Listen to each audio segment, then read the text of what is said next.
مدینہ طیبہ میں آقائے کون و مکان امام الانبیاء حضرت محمد رسول اللہ صلی اللہ علیہ وآلہ وسلم جلوہ افروز ہے۔ قحط کا زمانہ ہے۔ آپ صلی اللہ علیہ وآلہ وسلم نے چند صحابہ کی جماعت ایک طرف روانہ فرمائی۔ سب کا نام لے کر آپ صلی اللہ علیہ وآلہ وسلم نے پکارا اور تھوڑا تھوڑا سا دیرہ ان میں بانٹا اور اللہ کے نام کے ساتھ انہیں روانہ فرما دیا۔ ان میں سے ایک صحابی جن کا نام حدید رضی اللہ تعالی عنہ تھا، وہ اتفاق سے رہ گیا اور انہیں کچھ نہ ملا۔ وہ بھوکے ہی چل پڑے، مقام جرف تک پہنچے۔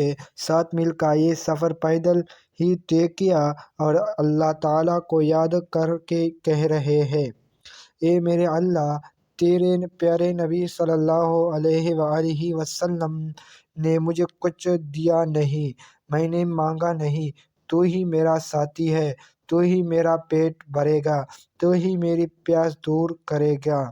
سبحان اللہ، الحمدللہ، لا الہ الا اللہ، اللہ اکبر۔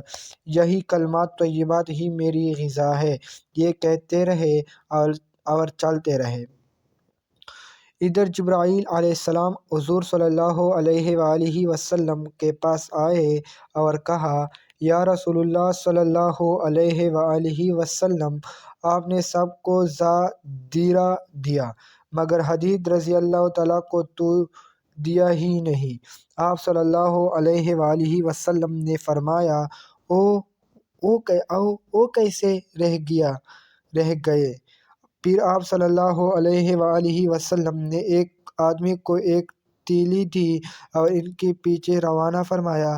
وہ جب ان کے قریب پہنچے تو انہیں آواز دے کر ٹھہرایا، پھر پاس جا کر وہ تیلی ان کو دے دی۔ انہوں نے وہ تیلی پکڑی اور آسمان کی جانب دیکھا اور پکارے، الحمدللہ الذی ذکرنی من فوق عرشہ ومن فوق 7 سماوات۔ اے میرے اللہ، تیرا شکر ہے، تو نے مجھے اپنے عرش پہ یاد رکھا۔